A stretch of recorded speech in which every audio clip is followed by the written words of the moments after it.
Hello. Hello. There, that's better. Hello. Hello. How is everyone doing?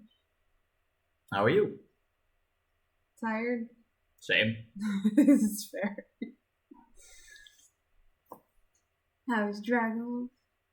Excited for stream though? Yeah. Good. A little scared of some bits. It's gonna be fine. Got a new voice coming in. Nah. Yes, we do. Nah. I'm not gonna say what. Nah. I'm not gonna say who of us. Nah. It's gonna be exciting, yes. Yes. Hell yeah. Very curious to how it's gonna go. As usual. I'm nervous as usual. It's gonna be fine. It's gonna be great. We'll see how it goes. We have another 3 chapters lined up. And yeah. Fixie! Yeah. Hello. Hello. Hello. It's always the difference. Hello. Hello. Hello. What do I know? Do I know it? I know nothing. I'm Do you know what? No thoughts had entered. very, very accurate for him. It's a superpower, right? It's a soup in there. That's fair. Did you notice that she has a new name? Oh yeah, of course. I didn't know because I didn't think you've ever mentioned it. I didn't mention it, no. I know what. Well, what then? Do tell! Don't leave us in the dark here. Come on. I don't like the dark. I also don't like too bright of a flame. I'm not a fan of the dark either. Hello! Spooky hello. Thank you so much. Yeah! I really appreciate that. Thank you. October. Hell yeah. October, yes. Not octopus, which is what I almost said by accident. July, August, September, octopus, November. Yeah, that checks out. Spooky. Mm. Spooky season. Yes. It's the most spookiest time of the year. I saw this amazing picture of a Christmas tree with all kinds of little like skulls and dark roses and things, and it looked so cool. I was like, you can keep that from like the halfway September all the way to January, and no one will bat an eye. Yep, perfect. And the name Fixie was taken. Yeah, it is rude. I agree. Well, it's a good name. To be fair, I helped her pick this out. Oh. She came to me and I was like, I have a few ideas. And she already gave this one. I was like, I really like that one. You should use that one. And then I gave a few different ones anyway because she was talking about it. Yo, Isaac. Yo, Isaac! You've How never you been doing, here. man? Thank you so much for being here. How you doing? Welcome in. It's been a while. See, now we really needed that summary so I can actually follow along. You should watch the others. That is also fair. Thanks for popping in, dude. Yeah. Really appreciate it. That's really cool. He just misses you. That's why. Ah. Is he in the PDD? I think so, otherwise he wouldn't be here. I don't know. He almost has to be. Why else would he be here? It's not on your channel. It's not on my channel, but it's in the name. That is also true. It has been a while. That is true. Yes. I don't remember what stream you came in with for Holy, at least.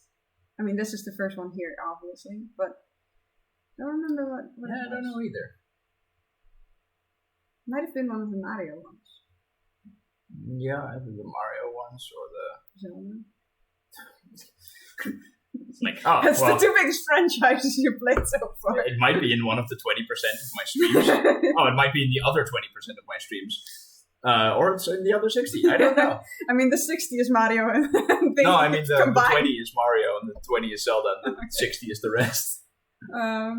Joined Professor from Phoenix this Phoenix. That is fair. Nice. I didn't know he still automatically added me, so that's really nice. Shit. Thank you so much. Yeah, cool. Also, thank you to Phoenix, even though he probably won't see this, for promoting me, even though I didn't ask him to. That's really nice. Exactly. So, it's just a little bit for what we do here. This is a story stream. We will be reading out 3 chapters of the story Relic. That we write. That we are writing, yes. And in this case, that is chapter 10, 11, and 12. So it will be a little in the middle of a story. If you want to understand what's going on here, you might want to watch the other 6 hours of video. Yes. They're on YouTube. They are on YouTube, and you can find the link on the PDD Discord, which should be there. Yes. Yeah, the top one. What was the thing that he said before? Yeah, that's a good question. Just popped in because I was bored. Well, you're still as welcome anyway. Many people do. Many people just pop into streams because they're bored. Yeah. That's kind of how live streams got created, basically. To be fair, I've been bored every single evening because there's no streams of him, no streams of Frog. No, the only ones I can watch are nights. So. And he doesn't stream every night. And he doesn't stream every night. Well, he does stream a lot more than you both would have anyway. But yeah. And I do enjoy his streams as well. He has more time. Love going there anyway. So. Yeah. Nah, man, that's my life. Being bored? Yeah, I think a lot of us have that issue. I don't. You have too many hobbies. I have too many hobbies. I have a remedy for being bored. I have too many hobbies. Too many hobbies and no interest to do any of them. You know that feeling, don't you? Just calling me out here. I mean, I was talking about myself, but if you feel called out, then that's not my problem. You have no hobbies, yeah, sure. You have more hobbies than... I think you have more hobbies than Holly and me combined. Well, to be fair, a lot of the hobbies that you have are overlap with mine. That's true. By now, especially, now that you also started up drawing. Yeah. My hobby is boredom. That's a weird hobby. It's kind of the opposite. Well, I have one hobby that you'll probably never pick up. Baking. Yes, I will not pick that up. And then you have a few hobbies that I probably won't pick up. Like 3D printing. That's the main one, yes. Yeah. I would say that cooking for large groups is also a hobby of mine, which you will never pick up. Being in the kitchen. Just in general. Yeah. Apple, the hobby collector. Yes. That's fair. Yep. It's like, oh, this is interesting. She made, and this is a very good attribute to her hobbies. She created I think it's called a stays, but it's also like a corset type thing with all kinds of bees on it. She is the creative bee. She is the creative queen bee. Yes. Yes, queen. Yeah. Horrible. That is hatefully accurate. Alright. Well, thanks for popping in. We would love to see you there. No matter where that would be. Yeah. Thank you so much. I hope I'll have everything set up soon. Soon, TM. Yes. Thank you so much for coming in, though. Yes. I really appreciate that. You're gonna remember that one. Change your Discord name, too. Yeah. Creative Queen Bee. It is a title. It is very. You kind of have to get the title granted to you. I mean, I can change it on. You can change it on the other one. Yes. I can change it. You can change it on either, actually. Yeah, I have power. Unlimited power. Yes. You could definitely change it everywhere. It's actually kind of good because using that kind of voice scratches my overall sound, which is good because I kind of need it. Oh, there's mine. Yeah, just... yeah. I can just almost vomit and have her voice. You need to look up for that face. Accurate. Yeah. That's stupid. Oh man.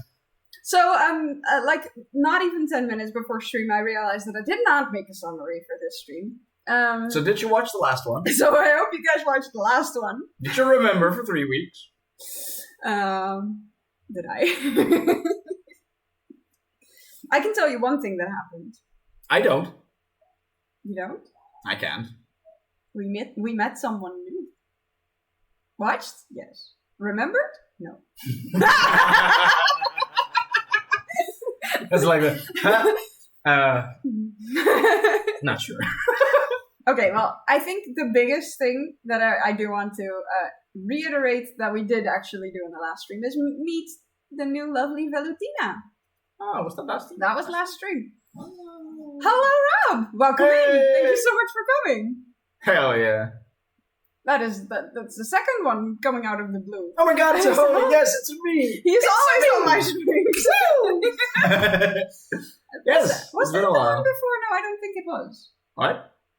Apple says that she thought that was one before that. Yeah, I believe so. I thought it wasn't.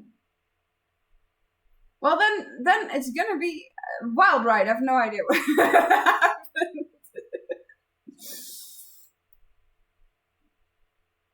Yeah, Well, that was the one. I guess I'm wrong. I thought it was Feet. We had some conversations in the last chapter. We went to the market and we saw the... We went to the market. Well, we did get introduced to a new character last time. He had 4 words, and that was it. Right. Yep. Right. We had the thief come in. Mm-hmm. And yes, he had 4 words and no name. So I had to pull myself back there. That's fair. Yep. So that's your summary. Yeah. We don't know anymore. We met a thief. Yeah. And he changed into a dragon. Yeah. And he hurt Zenith. Yeah, that's kind of shit. Then, Yeah, that's not cool. But yes, that's what happened. Yeah. I mean, yeah. You changed the name on time. Anyone new coming in wouldn't have known. Exactly. Anyone who doesn't know you was like, oh, Valentina is a cool character. That's fine. And never know that it was Vixie Valentina. Yeah, exactly. So yeah, that was the non-summary. Yeah, that was the summary of the summary. How would they know? They wouldn't. They will never know. They will know. They're gonna know. They'll never know. They're gonna know. How would they know? They'll know.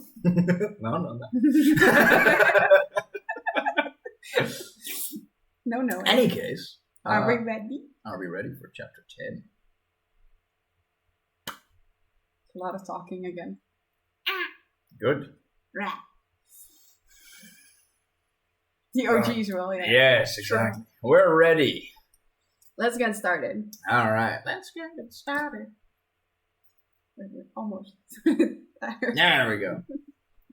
I'm not going to be seated this way anyway for that long because I need to read this. And I'm not going to pay attention Move to forward suddenly. That's kind of the big difference. I'm going to do that in the next in between because otherwise this is going to take a while. Fair. I have another story to tell. Let's get started. Position. You're going to forget that. Yes, I will. Remind me, chat. Let's get started. Chapter 10. Almost an hour into their journey, the train slowed. Zenith had been looking out the window almost the entire time, if only because it was easier for her to sit sideways to let her wings down in front of the little couch. She had seen farm fields, parts of a forest, and small villages all scattered along the way. The last bit before they slowed down had been the insides of a larger city. Mirith, this is our stop, Valentina said before the train stopped. She gently tapped Ida's shoulder, since she was still deep in her notes and drawings. Oh, already? I guess I got absorbed in my drawings again. Ida laughed sheepishly. What's the drawing about? You see? She handed the notepad to him. I think it might be a tad advanced for me, he said, rotating the booklet to understand it better. Delira looked around the book, at the pages, and pulled it a quarter rotation toward herself. I think it's supposed to be this way, she said, giving a curious look to Ida's. But I can't say I know what they may do. They're still rough sketches, so I'll work them out before I can even say what it's going to become. Ida's grabbed the notepad again and stuffed it in her pouch. Come on, let's get off the train. We're here. Valentina stood up. The train jolted again when it reached a full stop, making most of them lose their balance slightly. They exited, and in a natural motion, Ida's and Valentina, who had been there before, started leading them through the city. Should we just walk around? Let's make our way into the plaza. There ought to be some people that saw something. If not, we can head into some shops. Ida's walked backwards to explain. They went into the city center and walked around in the plaza. Zenith, Idas, and Lachlan went one way, while Delira and Valentina went the other. They agreed to meet on the other side.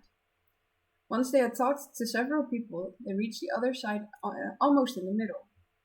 I think we found something out, Valentina said excitedly.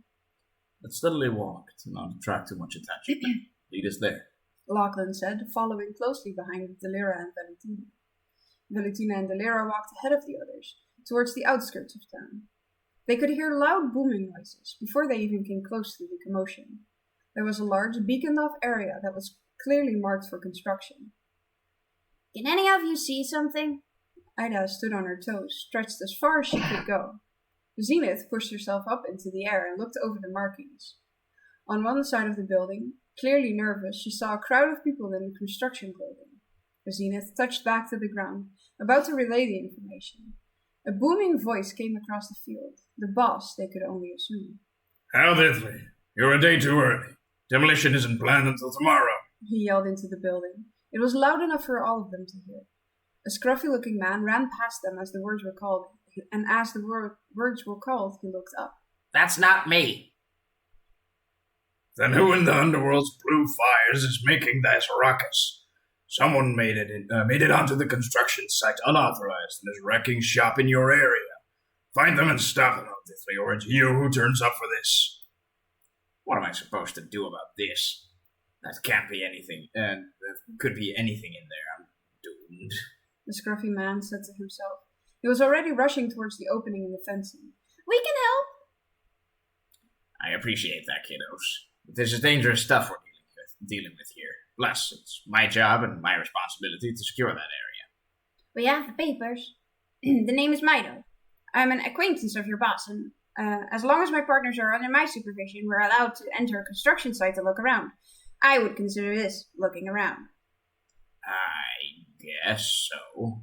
You seem smart, Curly. Let's solve this issue. The man scratched his head. With a little relieved sigh only Zenith noticed, Idas waved the others to follow them inside. As the group followed the stranger into the construction site, they came face to face with a very old building. Only Zenith had been able to see the dilapidated base of the 3-story block of brittle stone before. From some of the windows they could see puffs of stone dust billowing out. From others they could see things being thrown about. It looks like it's falling apart already. Well, I just made it on my turf. Are you here to help out? Otherwise I'd ask you to leave for now. The foreman grumbled from behind his mustache. Within the house they heard a loud banging of metal meeting stone as the group was stopped by the man. We're indeed on the site to help, but if we are to be of service, we better hurry, Ida said, and then turned to the scruffy man. Lead the way.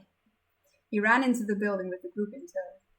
Let's find my demolition tools. They ought to have napped it and started this havoc, he said, turning the corner. In the house, the first thing they heard was a louder boom, and the building trembled. On the other side of the house, they could still hear the metal banging sounds. They split up. It sounds like the explosions are coming from that way.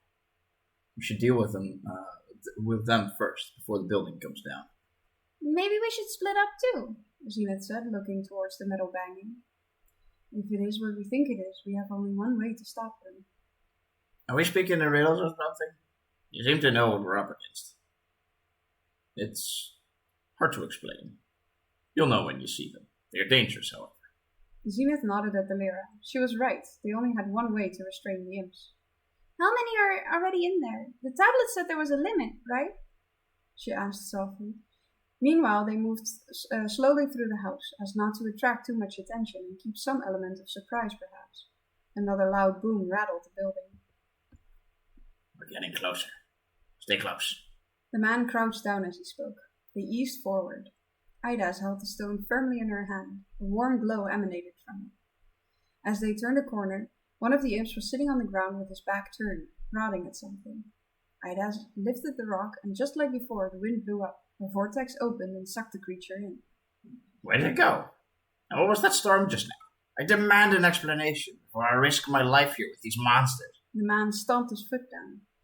The sound of his stomp reverberated through the building. The metallic banging suddenly stopped, and the building became eerily quiet. Lachlan put his hands up, trying to calm the man down, hoping he wouldn't stomp again. These creatures are more animalistic and react to sounds. They are called imps. They will vandalize anything and hurt anyone. Please. He put his finger to the front of his mouth, indicating to be silent. Now that the building was silent, they weren't sure anymore where the other imps could be. The man nodded his head in understanding. At the other end of the hallway, they could hear something shuffling around. Excuse me, sir, did your leg just rattle? Yes, I lost it a while back. I got a metal prosthesis for half my life now. We should have focused on this task, Zenith said softly. Lachlan had been clear. They needed to be quiet. They all nodded, and a new search throughout the building started. Another explosion on the far side of the house drew the party into that direction. Zenith walked all the way to the back of the group and kept looking behind them so they couldn't get surprised by one of the imps. They sidled along the wall to the other side of the hallway. From behind the door, fiendish giggling was heard.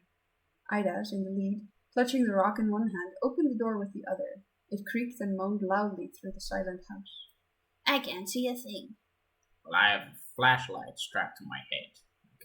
I can shine some light in that room. Their new companion said. He turned on the little light and beamed it straight into the room. That's my stuff, my tools, everything. Where did the monster go? Even with the light, the stone dust made it hard to see the other side of the room. Lachlan whipped out his flute and started playing a tune, but to his dismay, the imp didn't show himself. Hoping it had been frozen by the music, he nodded at Idas to go in and check. She inched through the door, waving the dust away.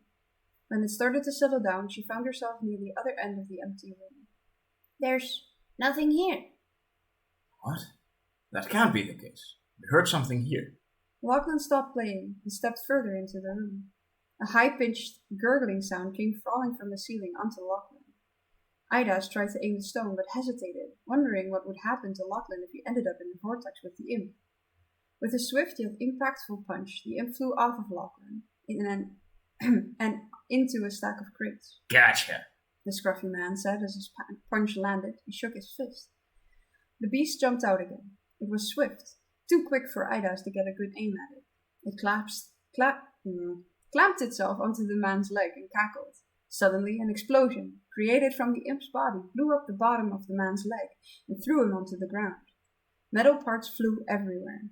Idas aimed the stone at the now dazed imp and opened the seal. With another hellish shriek, the monster was stuck inside the rock. Is everyone okay? The man and Lachlan, who had been standing fairly close together, had been knocked into the wall to the side and were both laying on the floor, dazed. Valentina went over to the stranger and helped him sit up. You're bleeding, Zenith said as she went over Lachlan's frame for any wounds. His pants were dotted with several splotches of blood, ranging from very tiny to the size of a fist. Are you okay? Delira asked Idas, her eyes slightly widening in concern. I'm fine, I think. Did I get something on me? No need to worry about me. Go help your friends. I lost this leg once. What happened? Lachlan shifted his body to sit up more. Zenith helped him sit against the wall and kneeled down next to him. She got the imp, but not before he exploded his leg. Metal went everywhere. Don't move your legs too much, you're wounded, she explained. Delira walked up to Idas. You look very pale. It scared me, that's all. Idas wobbled on her feet. With her good arm, Delira caught Idas. Valentina! On the other side of the room, Zenith helped Lachlan, under his own instruction, out of his pants. From a pocket out of nowhere, he grasped bandages and a new pair of pants. He carefully described how to go about each wound and how she should start with the largest ones. So she did as he asked, cleaning and pulling out debris and wrapping. Oh no. It's gonna be fine. I got this. Valentina rushed over to Idas and Delira. Well, let's sit her down on the ground first. I'm pretty sure that blood is hers. Delira pointed at several splotches in Idas' shirt. It seems like some small shards are lodged in her abdomen. Nothing severe, but it can knock you out regardless. Valentina carefully lifted up Idas' shirt to inspect the wounds. 3 angry red splotches were indicator enough. 2 of them had bigger metal pieces sticking out of them, while the last one was trickling blood. Valentina gently let her hands hover over the open wound. When she ascertained that there was no more debris in the wound, she let her healing magic do its thing. It closed fairly easily. This will hurt a little. Well, a lot when I take them out. You may want to bite on something. We can't have you screaming just in case there's more imps. Uh-huh. I'll be silent. I can't handle seeing blood that well, can I? Very carefully, Valentina removed the first shard and healed the wound immediately. Not a sound was heard from Ida's, but tears were streaming down her face. The pain was excruciating. After the second wound got healed, she breathed in shaking, tears still flowing. Delira gently touched her hand. Hey, look at me instead, then. Delira immediately didn't know what else to say to keep Ida distracted. She grasped for anything she could think of. Do you like the little shell beads I put in my hair? She asked, cursing herself for such a lame question. I'm a little jealous of your hair. It's long and wavy and a nice color. I got silver running in my family, so I'm stuck with it. Idas looked up at Delira and wiped the tears off her face. Delira didn't really know where to look. She wasn't used to getting compliments. I like the silver, she whispered, barely able to speak. She saw Ida's face twisting in silent agony yet again, but she held eye contact. Delira knew it helped Ida more to look away from her wounds, so even though she was uncomfortable, she stayed.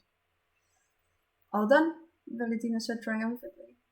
That really sucked, but thank you, both of you. How's everyone else? Well, I'm kinda missing a leg. My day could have been better. Good as new. Lachlan said, wincing a little as Zenith helped him up. On the floor above them, the banging that had been silent for a while suddenly started up again, faster and more excitedly than it had before. They all looked up at the noise and knew the battle wasn't over yet. There we go. That's the first chapter. All right. Heck, all the words. Things getting out of hand. Also, yes, bless you. Thank you. I wanted to, but I was like in the middle of a sentence, like, that's fine. Pesky imps. Oh yes. So a new guy suddenly there. New voice. New voice. Two actually, but yeah, but the other one is not staying, and I think everyone knows that by now. So yeah. It's also the second time that he came in. Technically, it's not a new voice. What do you mean? The boss man is the same guy as with the train. It's the same mustache. Yeah, okay, fair. I didn't really put that together, but you wrote both of them. I wrote him in. That's the same guy. That's fair. So when Idas was fixing the train, his crew is from the town that they're in currently. Ram! Hey! Welcome in. Welcome. They're currently in Mirith, so that's the Mirith construction crew.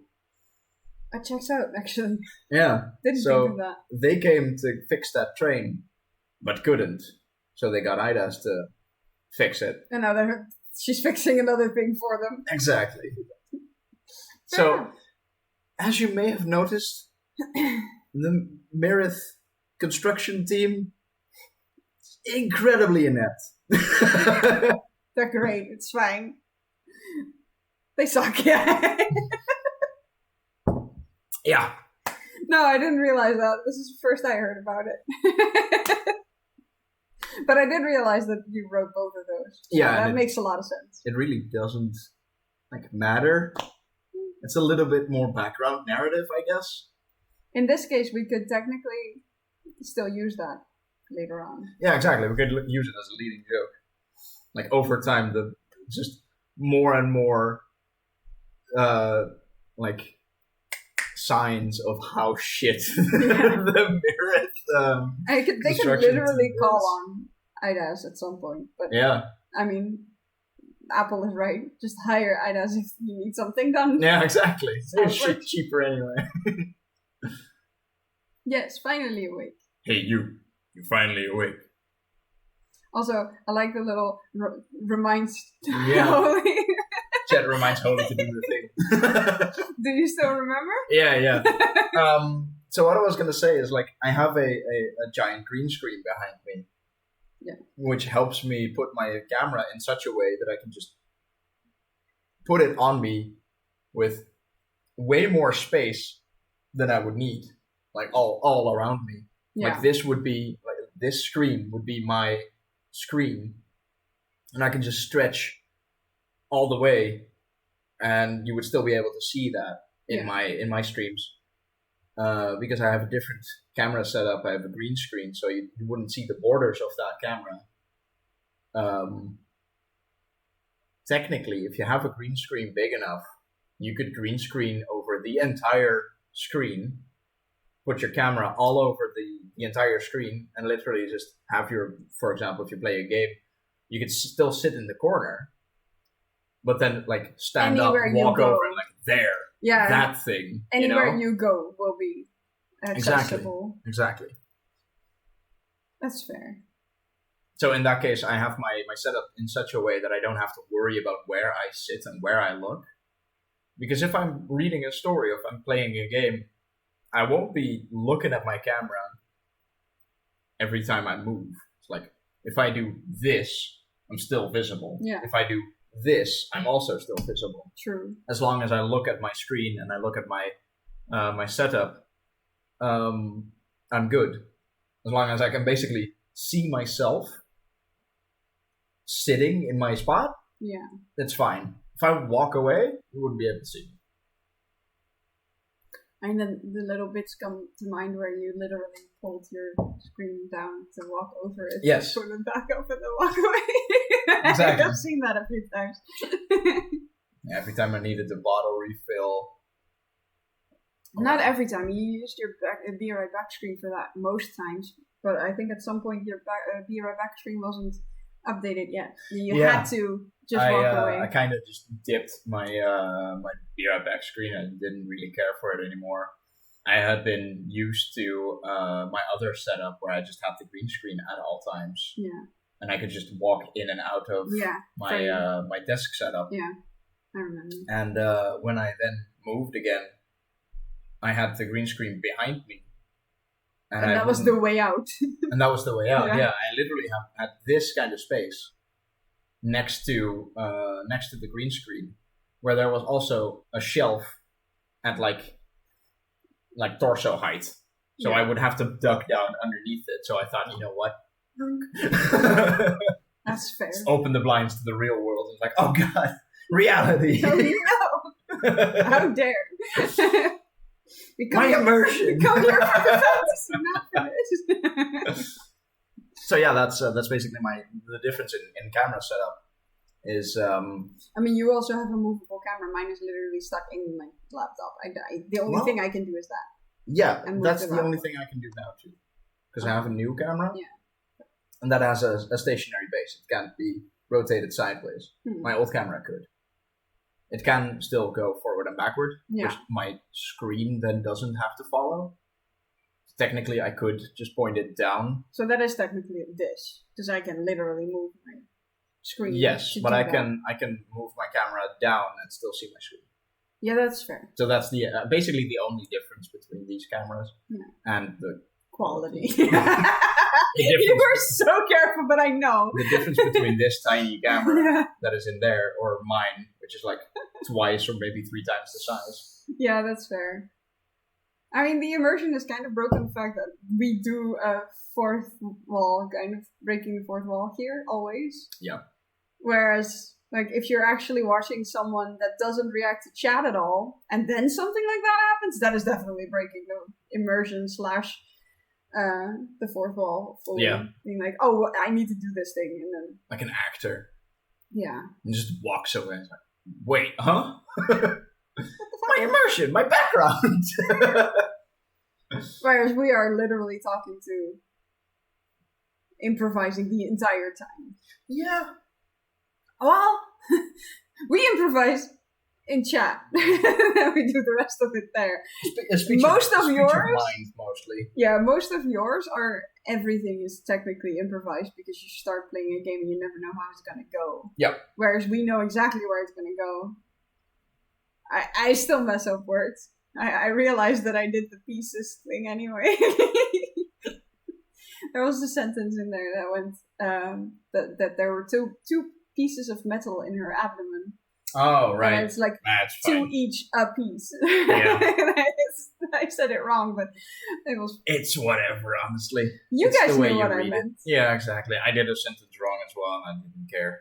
I didn't notice. Well, I missed the entire word already, which was I Oh. lost this leg already. Yeah, Or I already no. lost this leg once. I did remember that actually. I So- did realize that when it happened, but I already forgot it. So It's on the not screen. that bad. The voice is there, and it's technically The context was still there. The He context has is- missed that leg already. Like there's exactly the context is still the same, so it works out. And if you were to read this book, you wouldn't have these voices anyway. You'd have to think them up. I mean, by now, I think everyone in chat and watching this on YouTube later will have these voices when they now listen to it. It's kind of the point. It is kind of funny because I was listening to an audiobook on Magic the Gathering lore, and now I actually have one of my Magic the Gathering books that I've started reading, and there are characters that overlap. So there are some characters that have the same, that would have the same voice, but in my head, I can't do the voices that that audiobook guy Phil Dawson can do. Oh. They are slightly different because he uses either voice mod or his voice is just different in that way. Well, he does use voice mod, but So when we write, and Mhm. you write a piece for the scruffy guy or Lachlan, I don't remember if the name was already said, the scruffy guy or Lachlan, then I do actually hear your voice in my head. But I have a very, very active imagination, so it's really easy for me to do that. I can also see the entire thing happening in front of my head, like in front of my yes, eyes. I do that too.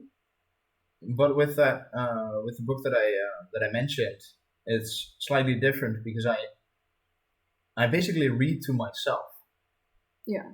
So you hear your own. I hear my voices. own voice like an audiobook. Yeah. That's also the reason why I read much slower.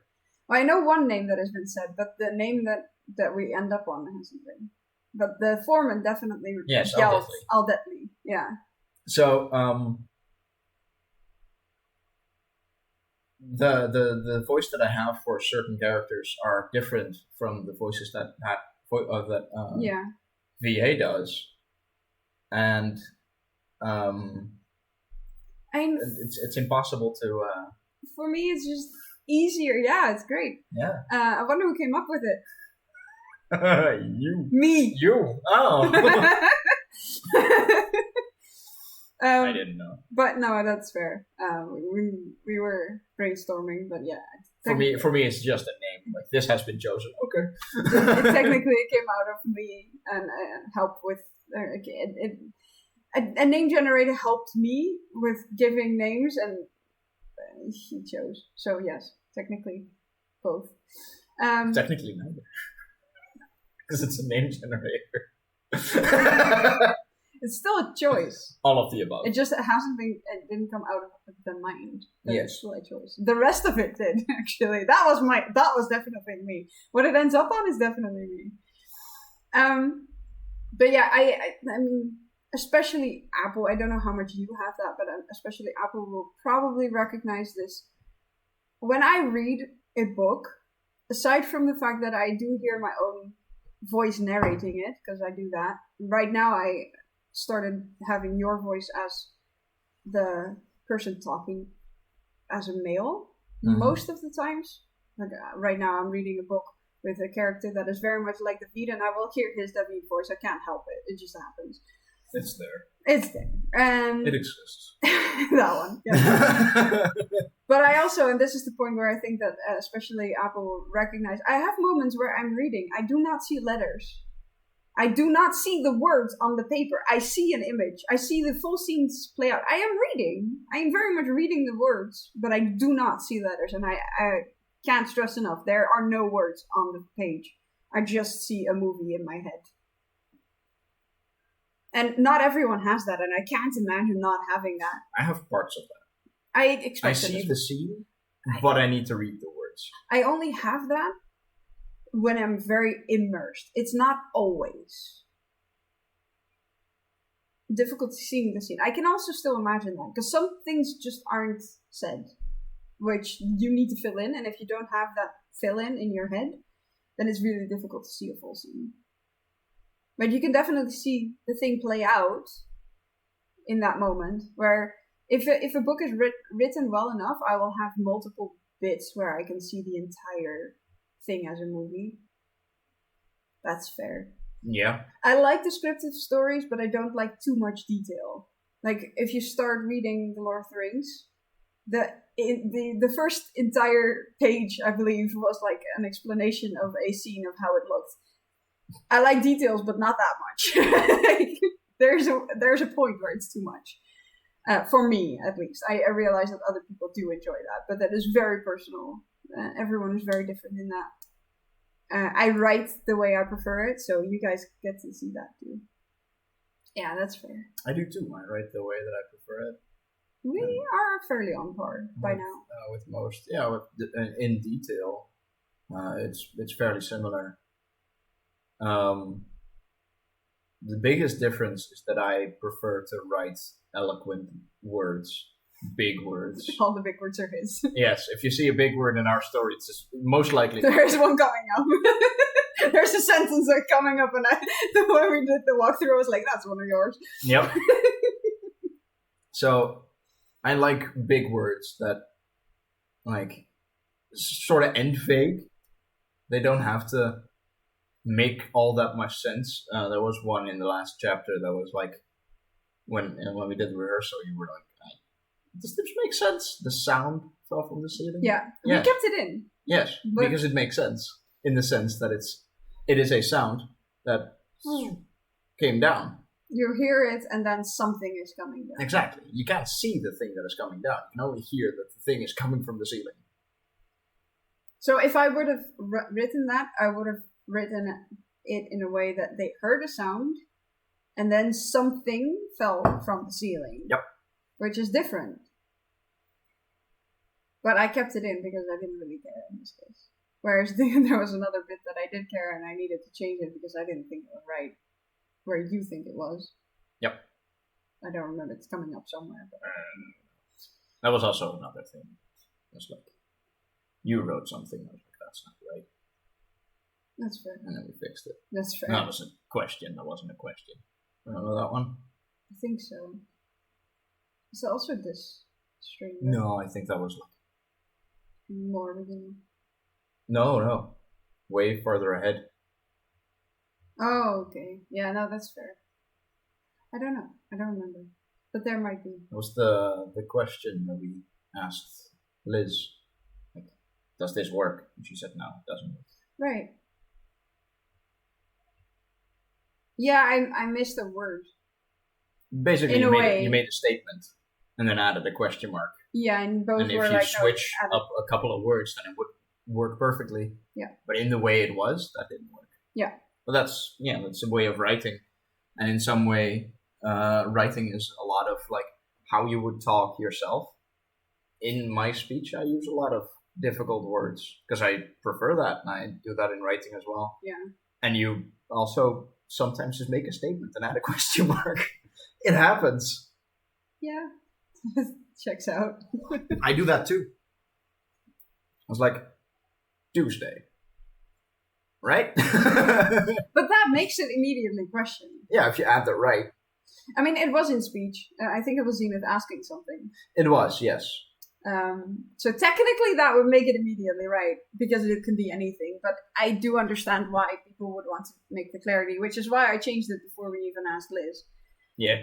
Because I wanted, if you didn't understand it, then I wanted everyone to understand it, so I better just change it to what other people will understand. And basically we got a third opinion. Later. Yeah. To make sure. Yeah. I guess, yeah. I mean, I prefer everyone to understand what I'm writing. Absolutely. So if my co-writer is saying, it's like, hey, this is wrong, or I don't understand, then we better find a way to fix it. Yep, same here. We should write again. It's been a while. Yeah, but we got a That's big actually not scene true. coming up, and it's difficult. We wrote Monday, I believe. Yeah, I think so. I think that was the last time. We tried Wednesday when I was too tired and you were too tired. Or no, you were sleepy. I was tired and you were always tired. So technically it's still right. Yep. But yeah, we have a big scene coming up to the right, so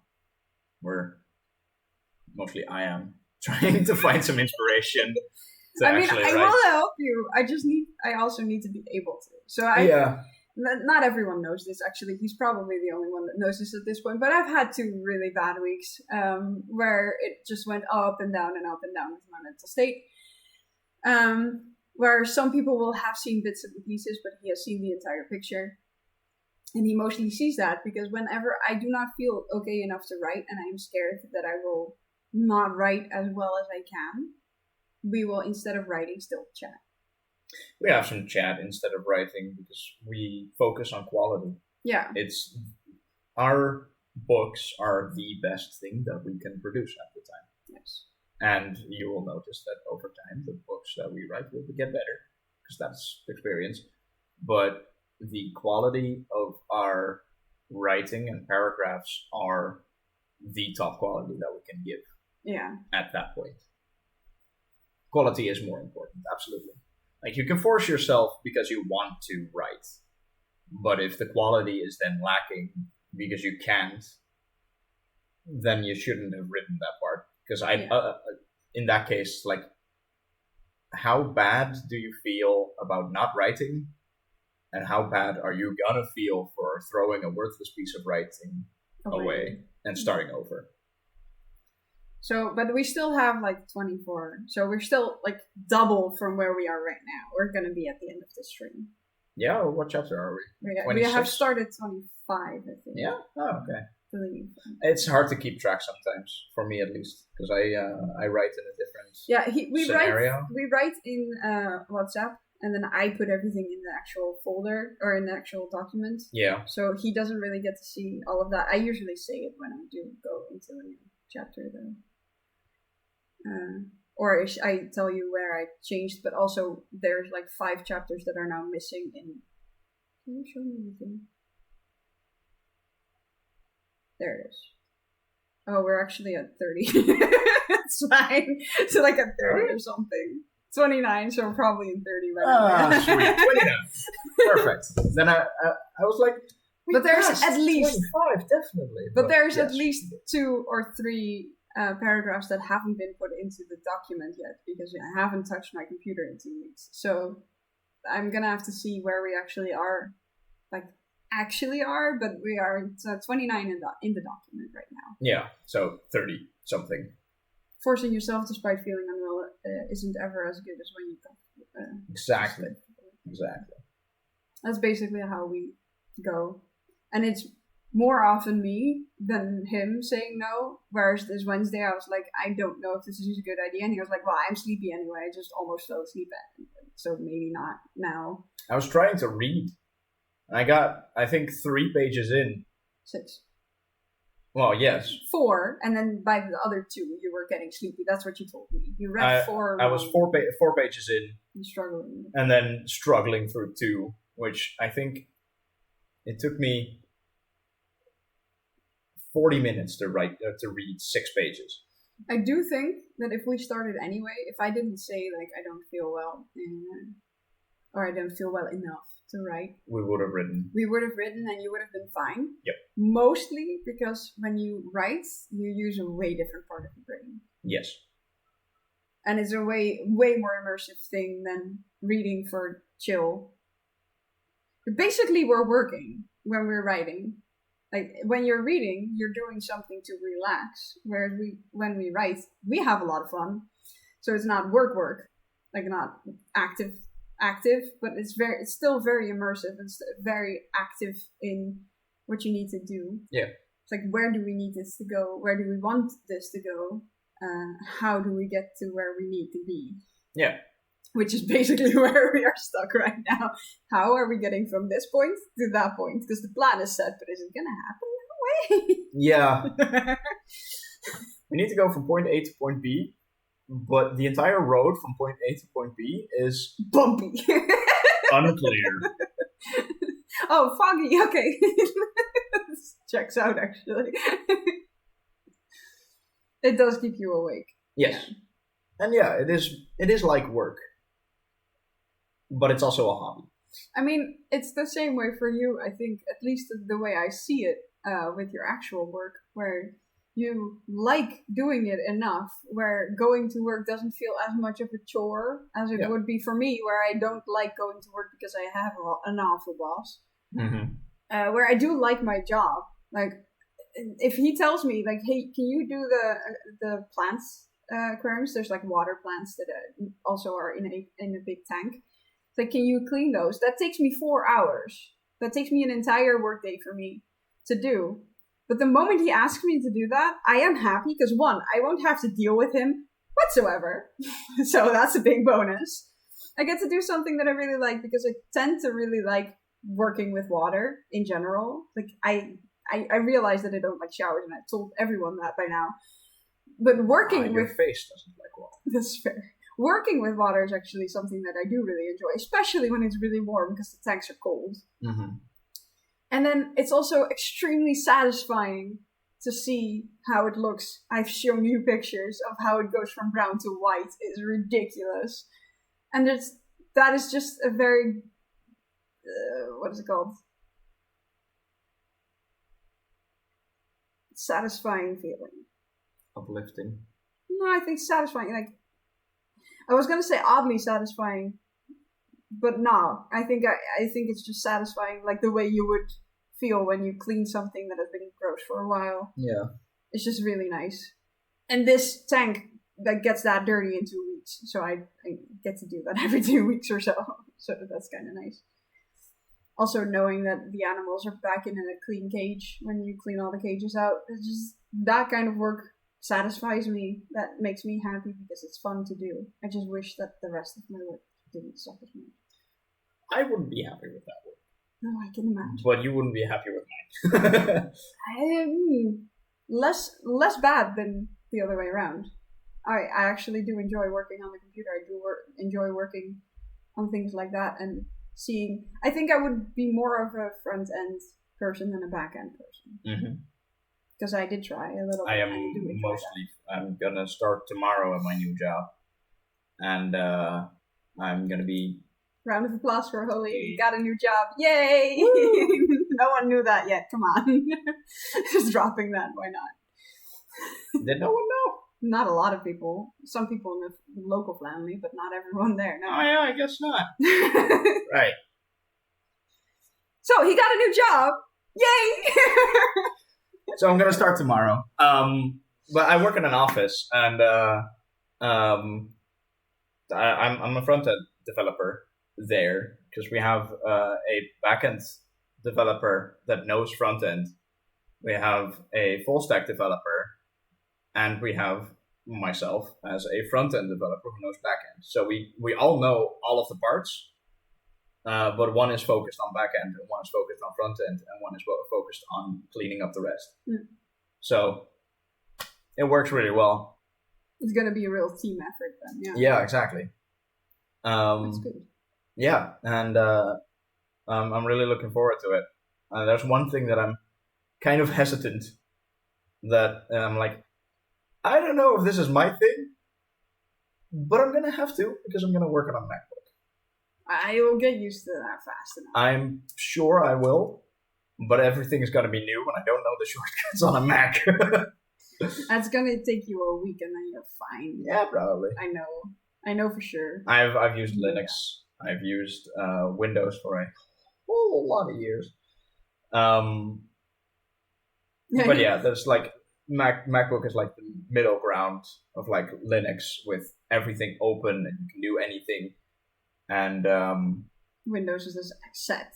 And Windows is very limited in that case, where Mac has user experience. A lot of UI is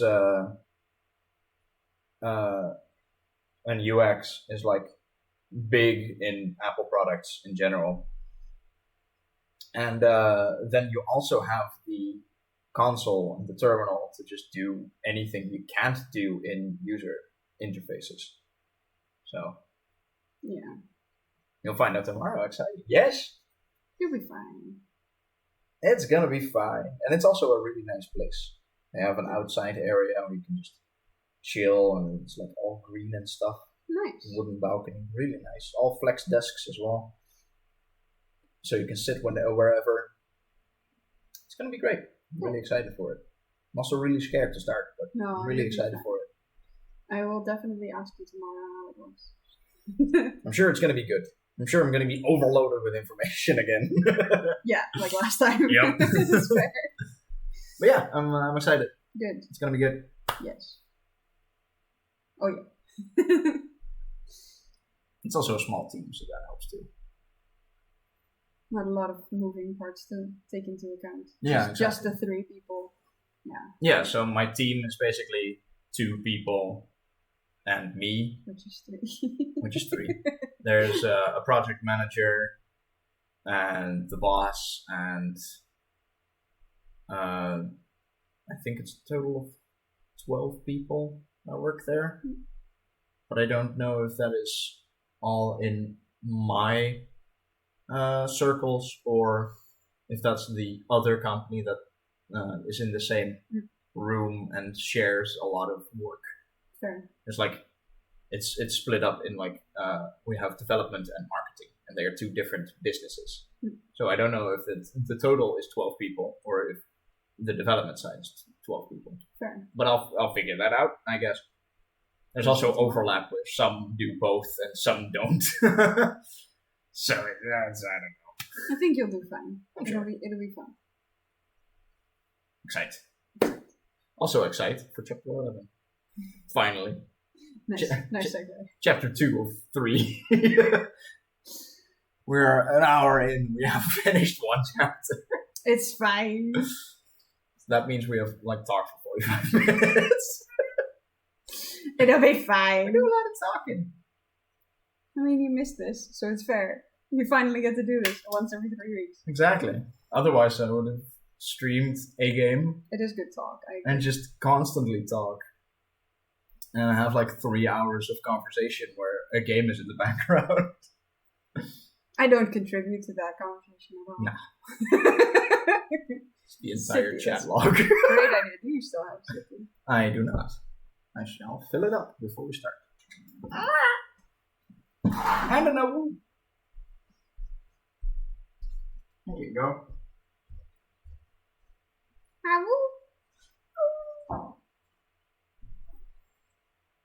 Now you can see Pickle Rick in the corner.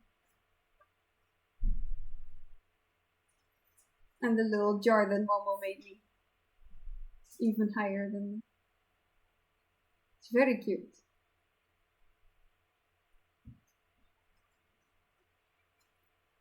I hope you guys are having fun though. It's a good stream, I think. You showing off things that you normally can't see because I'm in the way. It's like the little jar. Pickle Rick! Pickle Rick. Definitely having fun. Good. Yes, Pickle Rick! And from the sounds Pickle Rick! from the sounds of plastic, I think you're crocheting as well. As usual. Yes, I have. She's on the couch, as usual. Yes. But yeah. Getting some work done. Exactly. Did you take your sippy? The entire glass. That's a lot, by the way. That's a full can of Monster Fits, so it's 500 milliliters. It's an entire plant pot. Yes. It's a Castlefest mug. Yeah, Castlefest mugs are just amazing. They are so good. You have one now too. I have two, two, probably, yes. yeah. They're all smaller than these. Which is It's, probably fine, because I drink these glasses fast anyway. Well, that's still good. No, that's expensive, because I technically don't need that much fluids. You drink a lot of water though, I drink a lot of water. so that doesn't really matter all that. Well, I drink about as many glasses of fluids in a small one or a big one. And with the small one, I have enough. And with the big one, I still do that the same. I just drink them way faster. It costs a lot of money to buy all the drinks. I don't know what you're talking about.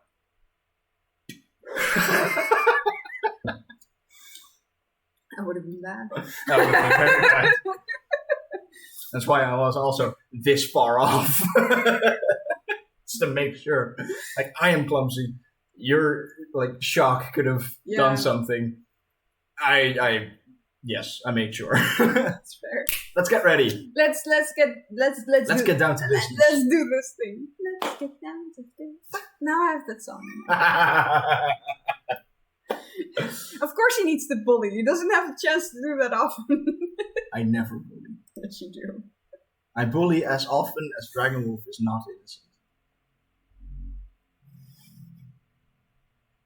Reverse psychology. I always bully, and Dragonwolf is never innocent. That's correct. Oh man. Let's get this done. Yes, let's do it. Chapter 11. Listening for the sound of the imps bashing pipes and walls, the crew rested for a short time. Lachlan had removed the debris and bandaged all of his wounds with Zenith's help, and Ida's got healed magically by Valentina. Are you guys ready to get the last of them before they come get us? I'd love to, girl, but I'm slightly grounded. The man pointed at the stump at the end of his knee. Right. I may have a piece strong enough to walk on. If we can attach that to your socket. Ida started fishing in her bag for a part that was long enough. Zenith got up and wandered over to the door frame. It didn't have a door anymore. She popped her head out to check if they were still alone, to make sure they wouldn't get surprised, while Ida's was working on a solution for the man. Right. Try to fit it on. It might need some adjusting after it. Ida's handed the prosthesis to the man. Thanks. That's impressive. I realized we were never properly introduced. My name is Aranax Barnabas Altifley, but most people call me a safety hazard for short. What are your names? Zenith. She waved from the door, but kept a lookout. My name is Lachlan. These are Delira and Valentina. He pointed at them respectively. And I'm Ida's Mike. Your boss knows me, which is why we got in the first place. Ida swung a hand wrench over her shoulder. Great to meet y'all. How's about we get dealing with the last of these things? I think we need to go that way, Zenith said, pointing towards the left hallway. Is everyone feeling okay enough to go? Let's do this. Ida's tried to hype them up. But, Zenith, why don't you take the stone for now? She nodded and opened her hands to take the stone. Are you okay? She whispered. They started down the corridor together. I'll be fine. I could use a nice relaxing bath, though. Ida stretched her arms out.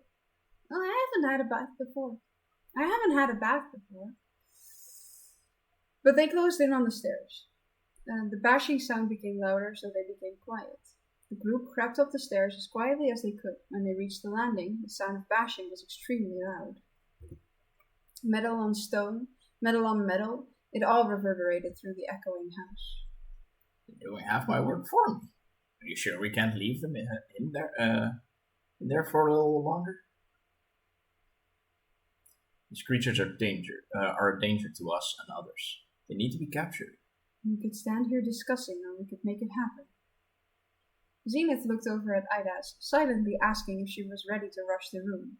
Ida's nodded back. She gripped the doorknob, trying to make the least sound possible, although it was hard to make more noise than the imps. She ripped the door open and Zenith stormed in, with the others on her heels. In the room, she saw two imps. Both of them were bright blue, and their markings, that were almost like black tattoos on their skin, were identical. They looked over at the same time and turned towards the group simultaneously. A shrill shriek emanated from their open mouths as they ran over, swinging metal pipes in every which direction. Zenith fumbled to open the vortex with the stone. She managed to activate it, but because she had to dodge a direct attack, she missed. Delira, being right behind Zenith, had to dodge the creature's next attack and tried to grab for the metal pipe, but he was too fast for her and already tried to go to the next target, which was Lachlan. He defended himself with his bowstaff, keeping the creature in a weapons lock for Zenith to open the seal again. Having her hand in the correct position made it much easier to open it again, and the vortex opened. Seeing its comrade get absorbed into the stone, the other imp made a break for it. It used the pipe to shatter the window and clambered along the outside wall of the roof, vanishing from view. No, we lost it! Valentina ran to the window. Zenith pushed Valentina out of the way and leapt out of the window, opening her wings wide. She had wanted to catch it after all, but by the time she could see anything, she only saw the shadow of the imp vanish. Unsure if she would be able to land anywhere near correctly enough through the window, she flew to the entrance of the building instead. The others made their way back down the stairs and met Zenith at the front door. What in blue blazes was that thing? And how did it get inside? That was an imp. There were 4 in this building. We managed to apprehend 3 of them. The thing you saw was the only one that got away. What happened to your leg? You were in there for an hour and you suddenly have a peg leg. The boss was shouting straight in Aronnax's face. We should be happy we made it out with our lives. One of them exploded. Delira responded. She sounded resolute. Also, there's no need to shout. What should we do now? Do you think this one will stay in the city? It vanished into the shadows. Our best bet is to wait for it to show up somewhere else to cause trouble. The foreman bristled with anger at Delira, but she was already looking to the others to listen to the plan. Should we head to the workshop then? With Aronnax's leg in this state, it might be the best bet. He shouldn't be working like this anyway. What do you say? You coming with us? I can fix your leg. Aronnax silently agreed and followed the others off the worksite. No one paid any heed to the foreman, who had started shouting again, asking where Aronnax was going and what the meaning of all this was. Shouldn't we answer him? Zenith asked Delira silently, walking in the back. No.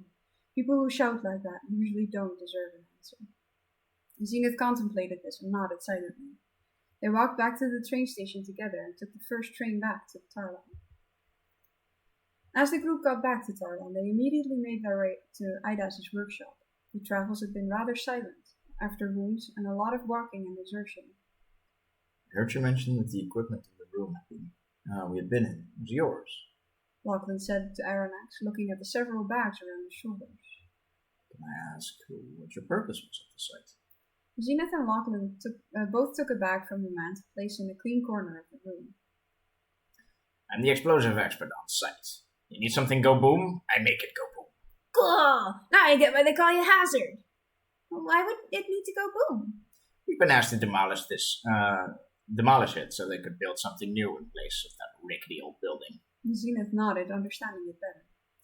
Hazard is a cool nickname. How do you get a nickname? I've always been Zenith. Well, you don't always finish my name. I've always been Idas, but I've been yelled at with different names. My father used to call me Silver. Most of other people yell my last name, and I've been referred to as Squirrel from time to time. Aren't those the little creatures with the big fluffy tails? Absolutely, Valentina said, enthusiastically reaching for a notebook to show Zenith a drawing. Ha! Squirrel. That's funny. Yes, that's my nickname now. I really like it. He turned to Delira. What about you? I don't have a nickname. No one ever called me anything else than my name. Would you like one? She started to realize it may be a choice, something that not everyone might like to have. I don't mind. I just don't know if I can get used to it. Zenith, it all usually happens quite organically. We'll find something that fits. We'll keep calling her Delira. What about Dew? Like water. It's like your name as well.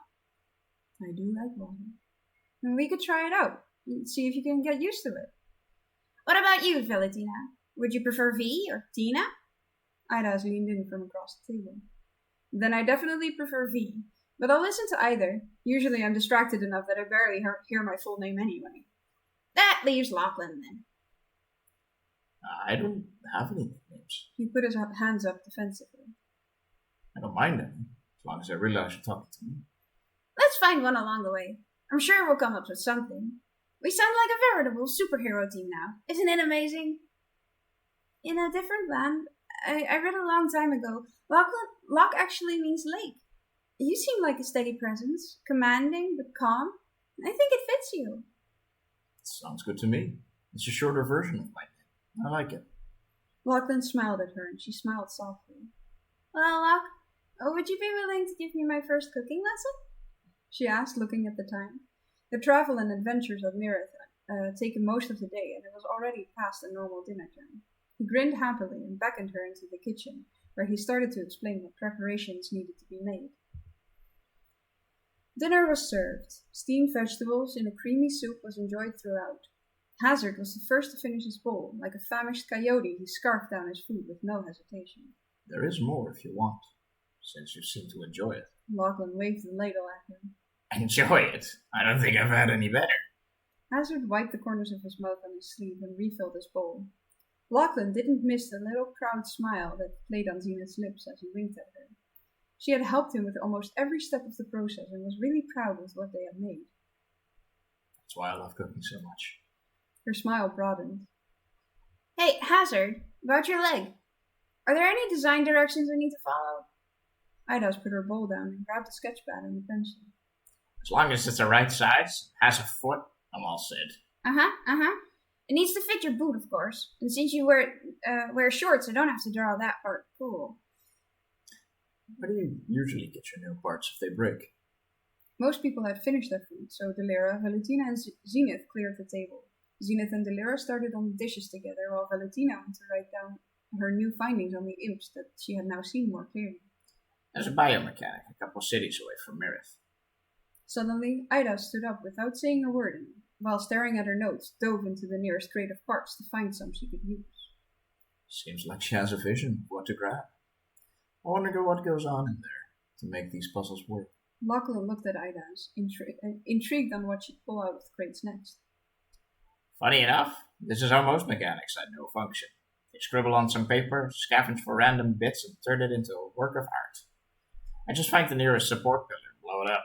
The less explosive I need, the better I did. Apart from being the chef, what do you do for a living? I have dabbled a lot in hair. Cutting, styling, coloring. But currently, we're on this mission to capture the imps that are wreaking havoc here in Eobora. Eobora? That's this continent, they heard Delira answer as they returned to a softer conversation between themselves. So you travel all around then? Explains why you knew what in blue blazes these goblin-y things were. They are quite something.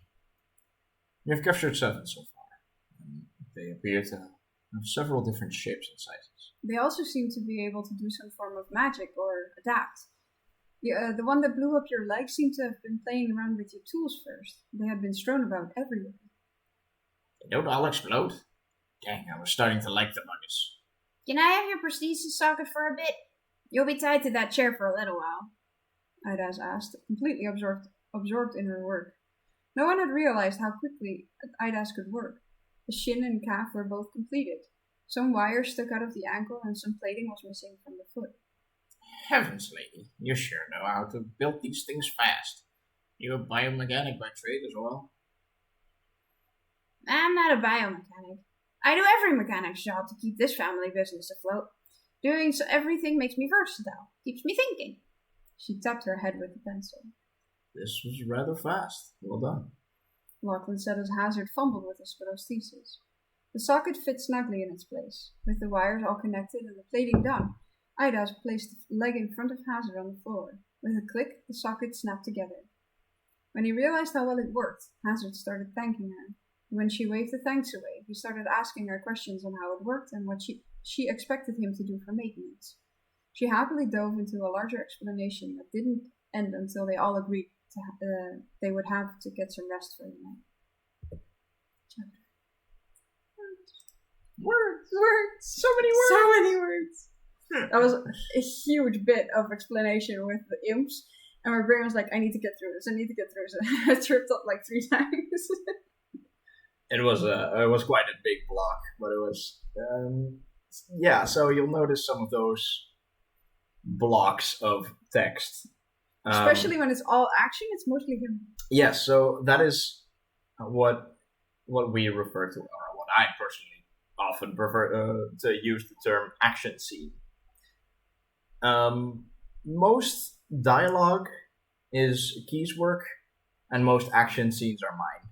And you do have some dialogue, like exactly. in the sense of where you are like, hey, we need to have this conversation now, and then I more so lead those chapters, those paragraphs. So you do most of the dialogue work, the dialogue writing, and I just answer the questions that you throw my way. Yeah.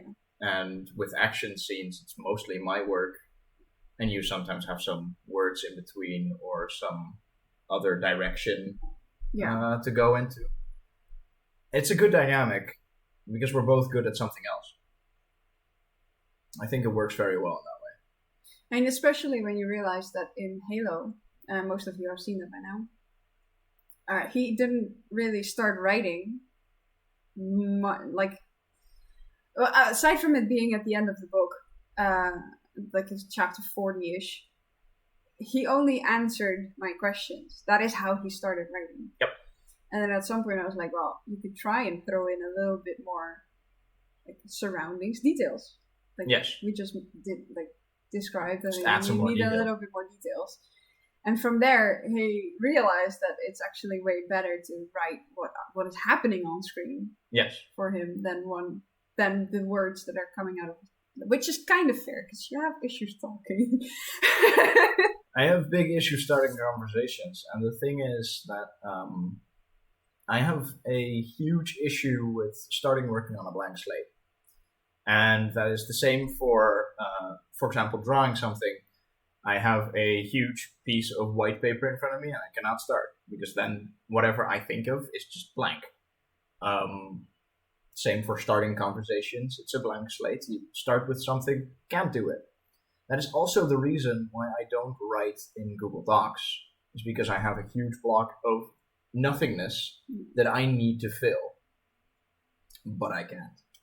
So we're good at talking together. So it kind of works out. It's bouncing. Yeah. Bouncing back and forth is a lot easier to have a little bit of a start and then do something, you know? And then there are bits where I'm like, what is happening? Because we'll have a bit of conversation and then suddenly he's like writing for 15 minutes. Yes. And then I'm like, what the fuck is coming? I get like a block of text. So we write about a paragraph in an hour. Yes. Most days of the week, like we described in the last chapter, or last chapter end, I guess. Yeah. Where it has happened. It's kind of funny to look back through. We have a separate chat to put all that in, so that we have all of the all the people that are working on this are in that chat. Yeah. It's funny to watch back. We have a sticker that says like writing sesh. It starts the writing there. From there, it's like the rest of the rest of the stuff, the rest of the paragraph. Yes, that. Yeah. And it has happened where Key is usually the one that makes the intros.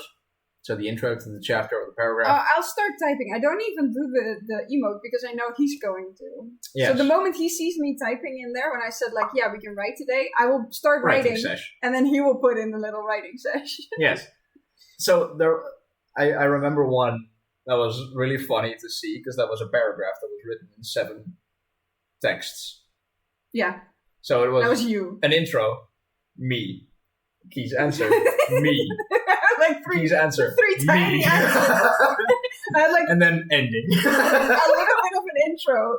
Then I had like 2 like tiny answers. Of like one was like 1 line and a little bit of what did my character do, and the other was like 3 sentences, and the rest is all him.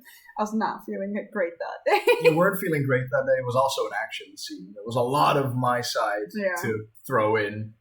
But it worked out. It was so funny to It's see. one of the better ones. It's a good job. I'm really happy with Or a it. good Yeah. It's like huge block of text, and every block of text that I threw in was like, read more. Oh, another piece. Oh, and there's another thing that we do, and he uses that more than I do, is when you write a bit, where you're like, oh, this is a place where technically they could answer if they really need to. Then you send it, and then you send a little squiggly. Yes. so he can signify, like, I have more. Yes, we have the tilde, or, yeah, I think that's tilde. I'm pretty sure it's tilde. That dude. That's squiggly.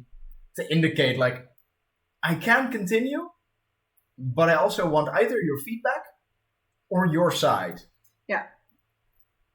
Because otherwise, I can write this entire para by myself. But that's kind of not the point of co-writing. But it definitely happened a few times where like 15 minutes, where I was like waiting, being like, I think once or twice where it took like 20 minutes, I would go like, hey, you okay? Yeah. Like, then it takes too long. Because I am literally waiting with my phone in my hand, like checking my screen. Did he send it yet? Yep. Didn't send it yet. No. I'm writing.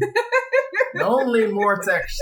So that's going to be one of those, whenever we do get to writing again, either tonight or tomorrow or something.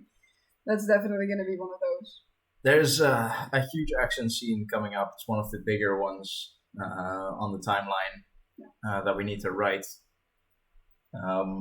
So, yeah, it's going to be quite the journey, and I think I'm going to have to write a lot.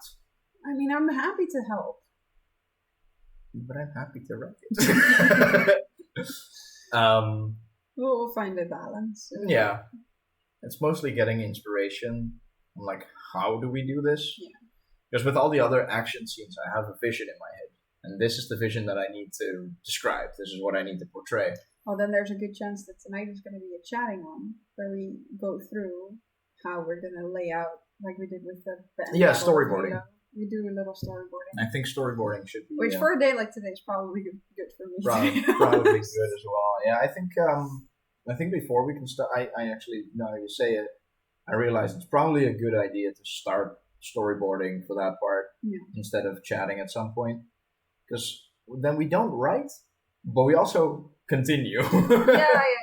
I mean, most of last week's issue for me writing was that I needed to actually talk about other things. Yeah. So, kind of depends usually on that kind of thing. If there was a different way of doing something. Exactly. We'll figure it out. Exactly. We have way too many chapters left. Well, we're about to start on chapter 12. And we are also 20. probably writing somewhere in chapter 30, Definitely. coming up on chapter 31. So Definitely. I assume we're going to make it about the same length. It always depends on Where the how break is things are going to end up. No. Well, that does... Well, sure. 10 chapters per stream, but then also once a year. You wanted it. Do realize I already have a headache, so no. Like, this is 3 chapters. In this case, I do have a lot of more time chat. Yeah. Because there's only 2 males now. So, what we found out with Halo's streams was 2 is fine, it's short. 3 is doable. But longer. And nice. It's a good amount. You often end up with a headache after. I mean, I did that with 2 as well. So that didn't... Okay, well that doesn't make a difference then. And 4 was too many. Yes. So 3 is doable.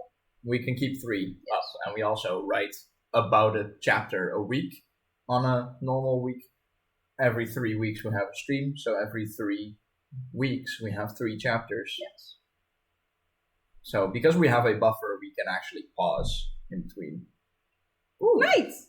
Thicker. Oh, I don't know if he wants it. Can you get the... I sure can.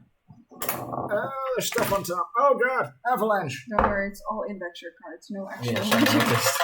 It's the cards that I use as my bookmark. Sticker!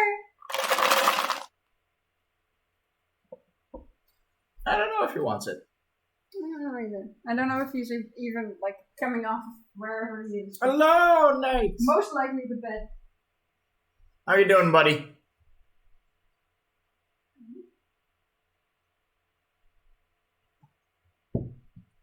Like, yeah, we mostly prepare, like, 3 chapters per week. We have a buffer so we can actually pause in between and have some days You of... grab my scarf. I can. We have some days of, like, mental state pause. It's like, things aren't going that well. We can just pause and have it be nice. Have just a chat instead.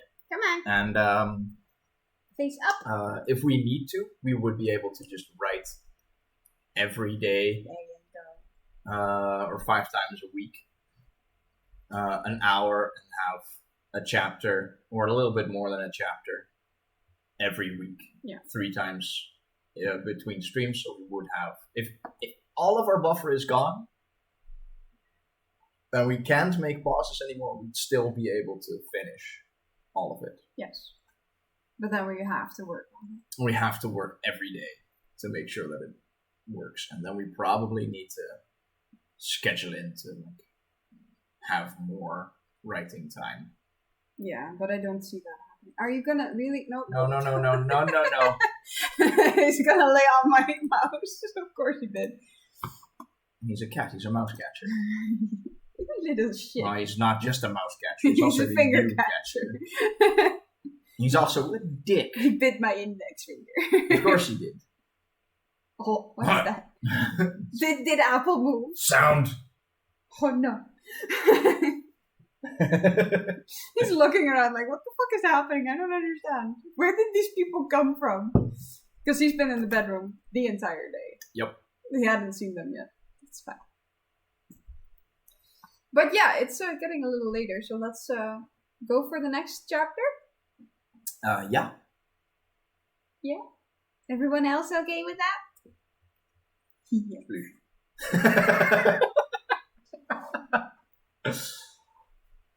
Hey, if there's anywhere to put that, Yeah, no, probably a that's- good place. That is a very safe place. You're right. You're right. You're right. We do right. Yeah, often do. That is fair. I hope you do so soon. Night. Thank you so much for coming in. Yes, definitely. Let's go. All right. Oh boy. Chapter 12. By the time morning came, Zenith was bursting with energy. She had meditated longer than she needed to because there was little else to do, which energized her a lot. She was about ready to bounce off the wall when Delira was the first one to wake up. What do people do when they are awake and don't have a task? Reading, writing, drawing. Reading. I like reading. We had a set scholarly time at home. I would tend to the gardens for several hours and spend a lot of time in the libraries, but it was always the same. Days here are quite different from each other. What will we do today? We could make it a shopping day. Head into Mirith and check out the stores there. Yeah, sure. When do we leave? Zenith asked, hopping up to her feet. Can I come along? I could use some new supplies. Of course you can come along. Let's get some breakfast first. Ida's rolled out of bed, landing on her hands and feet. Oh, right. You guys need to eat first. Zenith muttered more to herself. I'd rather stay here with anyone who prefers that. Lachlan said, motioning to his still bandaged legs. The others had woken up during their conversation, and it ended up only being Delira, Zenith, and Idas going to Mirith that day. Hazard didn't care to be seen there for a couple days, sure that the foreman would still be angry with how he left. Velutina had the inspiration to write a more well-rounded piece about the imps and wanted to get some sketches in, so the ladies left right after breakfast. They talked little on the train. Zenith was too distracted by the landscapes, and Idas was yet again scribbling in her notebook. But when they arrived in Mirith, both of them managed to refocus on their shopping day. Are you sure I can work for the money you spend? I won't know if I'm any good at being your mechanic for you. Totally. You seem like a fast learner. I'll teach you.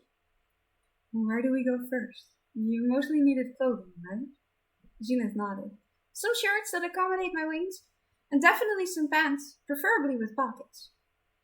Mirith's shopping area is one big ring around the center of the city. If you follow it, we're bound to find some clothing stores. Idas pointed towards the wide street with signs all over the place. That's an easy way to make sure we don't get lost. Delira said, a little more light-hearted than they had heard her before. What do you need? Zenith asked as they started walking through the street she had pointed out. I want a new blanket, because mine is really old and doesn't keep me warm well anymore, and some summer clothes. I've been traveling with mostly winter clothing so far. It was the middle of spring, and most days have become warmer and warmer. Do you need anything? Delira asked Idas. I'm actually also looking for some new pants, just like you see, preferably many pockets. Oh, also, I also need some sketch paper and some other drawing supplies. I almost forgot about those. The girls walked up to the first clothing store they found, but both Idas and Delira immediately balked at the prices. Zenith had no idea what would be normal for clothing, so she let the ladies pull her along to the next shop. They found the larger store and went inside. Zenith had never been shopping before. She was very used to very specific clothing at home, so she looked at almost every piece she could. Neither of them found a pair of pants that they liked, while Delira found a nice thin blouse with a high collar that she bought. Is every store different? Zenith asked as they walked along the road for the next store.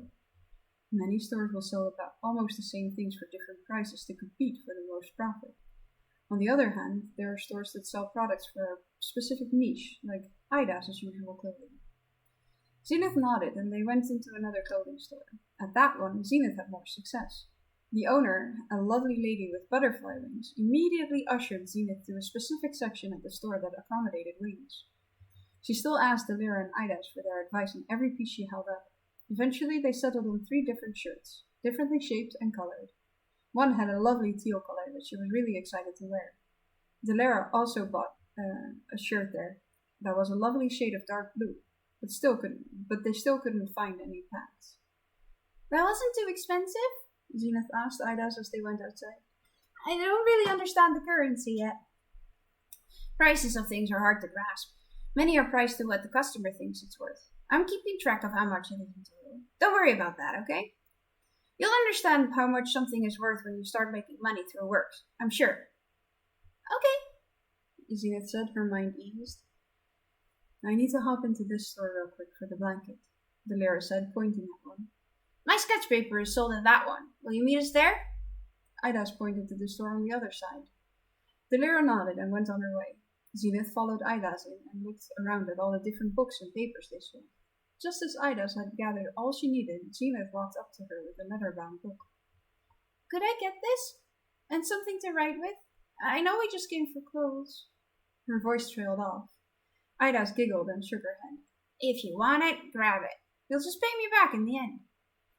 She put her supplies on the counter as Delira walked in. Zenith did as she was told, but she knew it was going to stay difficult to just grab those things when it wasn't her own money she was spending.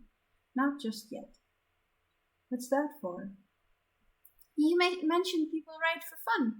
I thought I might try to write down our adventures, Zenith said as Idas handed her the items now paid for. That's a cool idea. Like V with her bestiary, but then our travels together. I didn't think about that, but yeah, I guess you're right.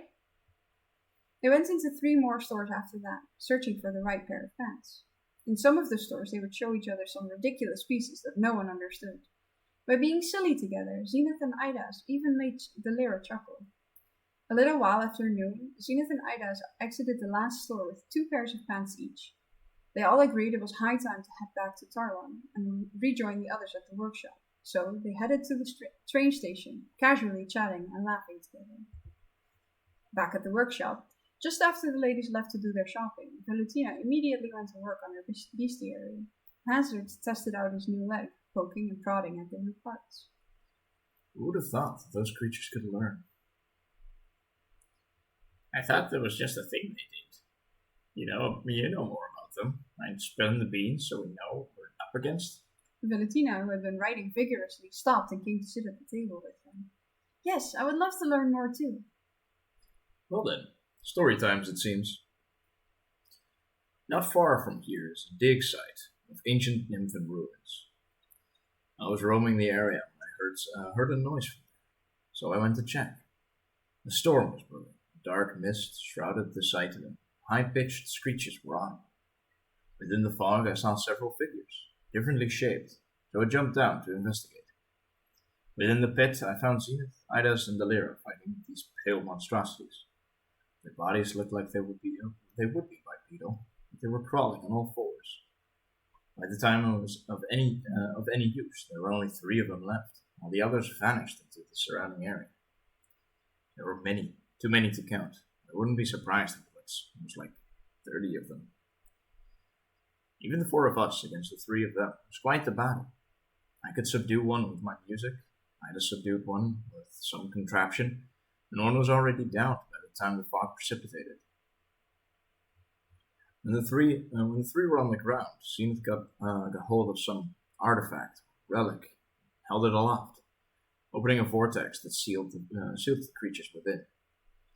That stone we hold on to this day, housing several of these imps inside. We have yet to find a new way to store them securely. Ida said she had an idea, but it hasn't come to fruition yet. Just now, we found out they can learn from worldly objects. They're explosive. We must be cautious. Did they all look similar or very different? They all look very similar. Different colors, mostly. Some had horns, others didn't. Where did they all come from? And if they are such a nuisance, why did only 3 attack?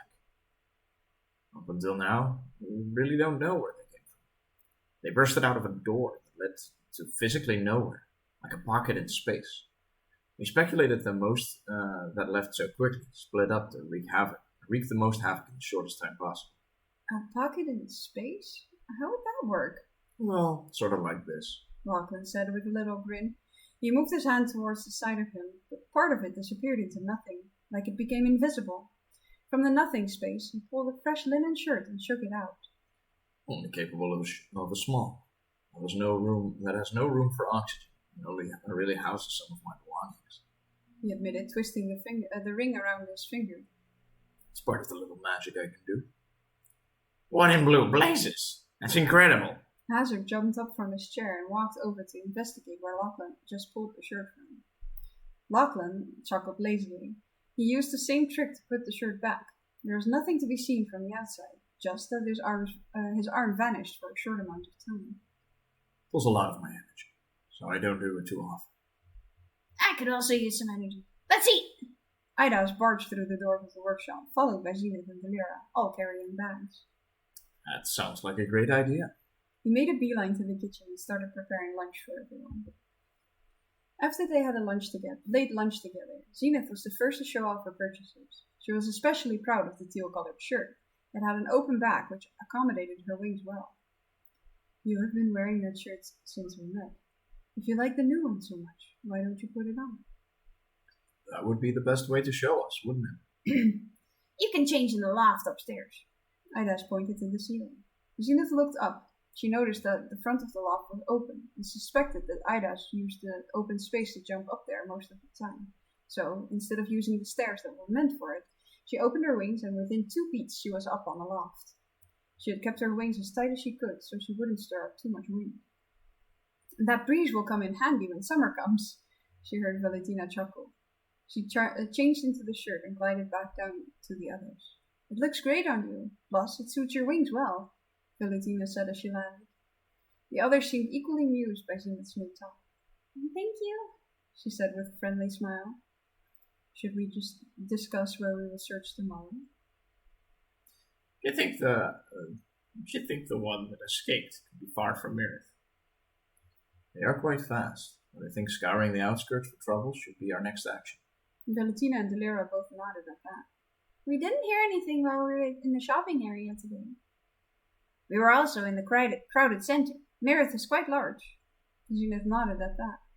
So, we're free for the rest of today? Valentina asked, sitting back in her chair. I would say so. Taking a day off once in a while will do wonders for morale. Zenith looked between Lachlan and Idas, unsure who to address. She clearly had a question. Well, I'm gonna go build something. Zenith, you wanna help me out? Having Idas decided for her, Zenith nodded enthusiastically and walked towards her. Did you want to ask something before? I wasn't sure who to ask to teach me something new. Cooking with you or building with Miss Squirrel over here. And she decided for me, Zenith said with a content smile. Lachlan smiled back and put his hands behind his head as Idas started gathering things into a little box. And that's it. That's it That's for it. today. That's it. Well, that's the story, right? We're done. Yeah, it ends No here. more. There's no more. No.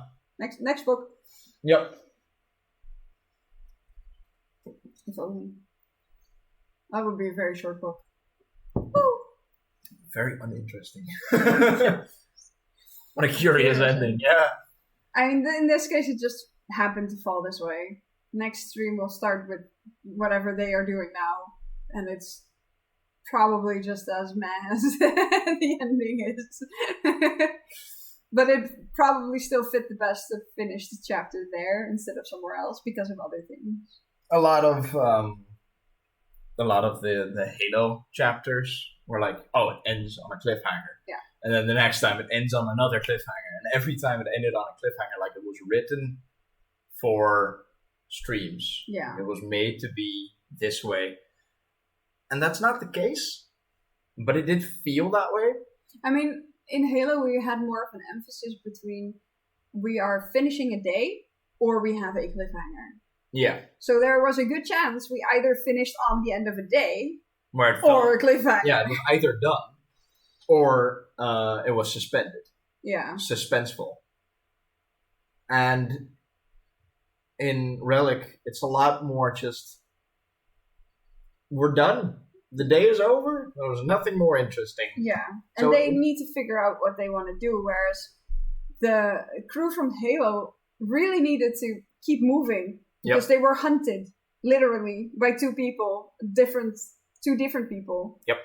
Whereas this crew isn't being hunted, they are hunting. Yeah. So they have way more space and way more time to actually find the things that they need to do, and plan those things out. So It's they a very different direction, a very different look into this life as opposed to the other one. Fair. What am I making? I'm making pasta for dinner. I still need to do quite a bit for that, actually. They just enjoy the evening. I wonder what's for dinner. And then asking us what we're gonna have for dinner. Yeah. Very no, yes. Mm. I would assume they have something like veggies.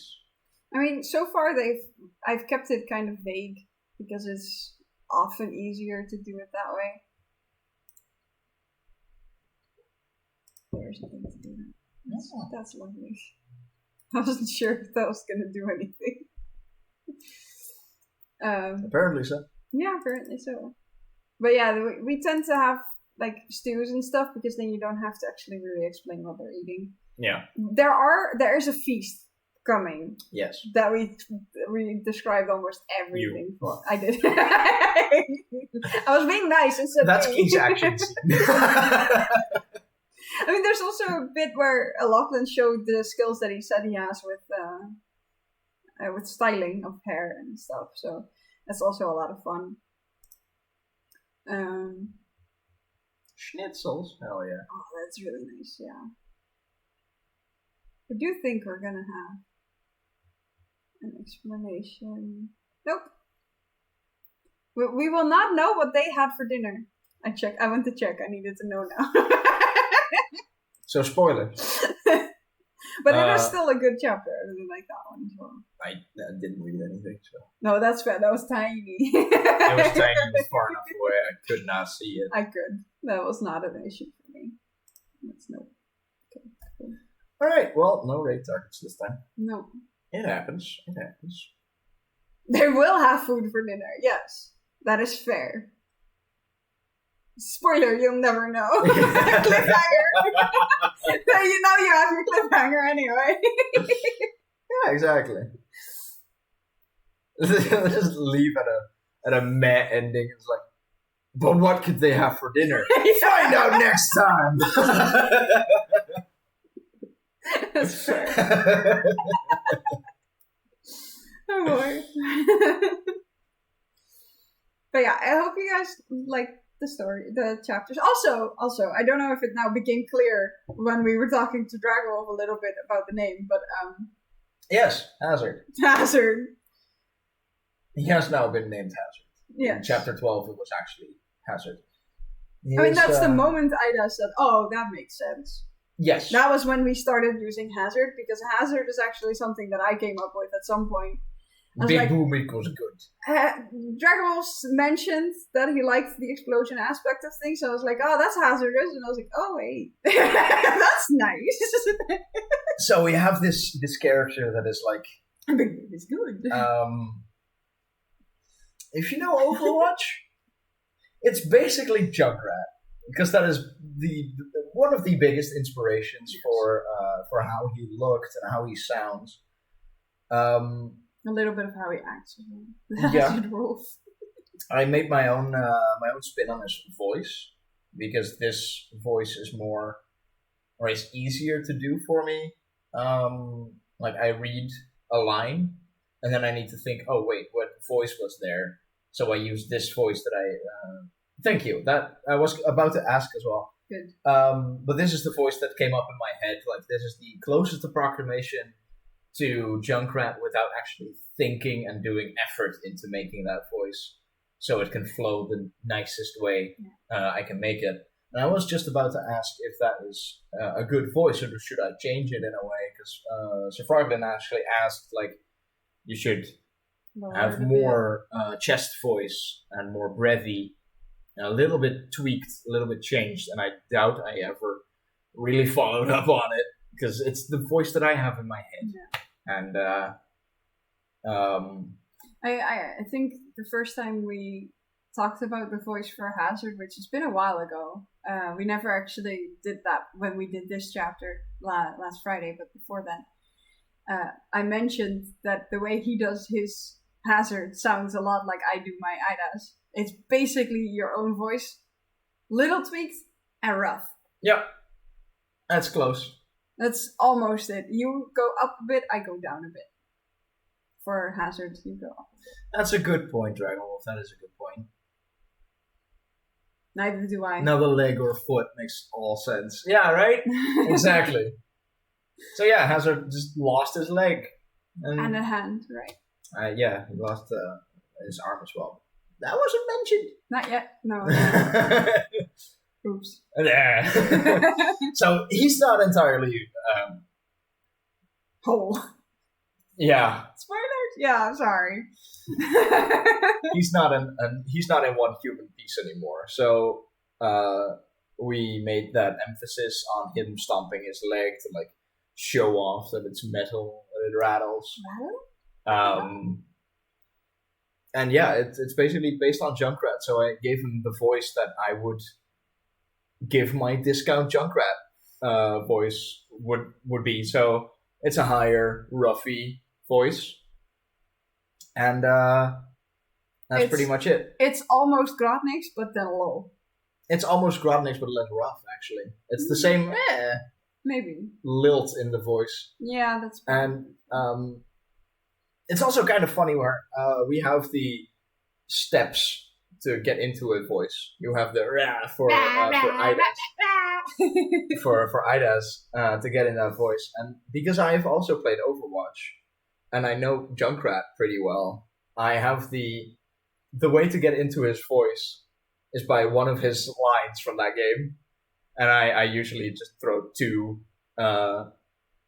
lines right next to each other. It's like, "Happy birthday, dipstick."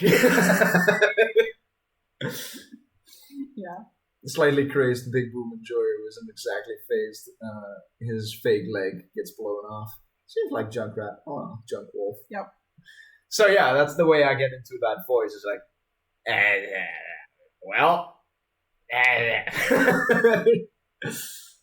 you get into that little rhythm, basically. You have to find the correct nook in your own vocal cords to know where to be. I do that indeed with rat, because that is exactly the noise that I need. Like, The same goes for if you, for example, go for a Mickey voice or a Goofy voice. Yeah. All those characters have a Catchphrase. shape. Yeah. Oh yeah. So what you say is like the nook in your vocal cords to like lock in where you need to hit that. And if you have that rare, or you have that good. If you have that happy birthday, you have the shape in your mind, and then you can use that. You can apply that to the lines that you have. Like, well, I'm kind of grounded.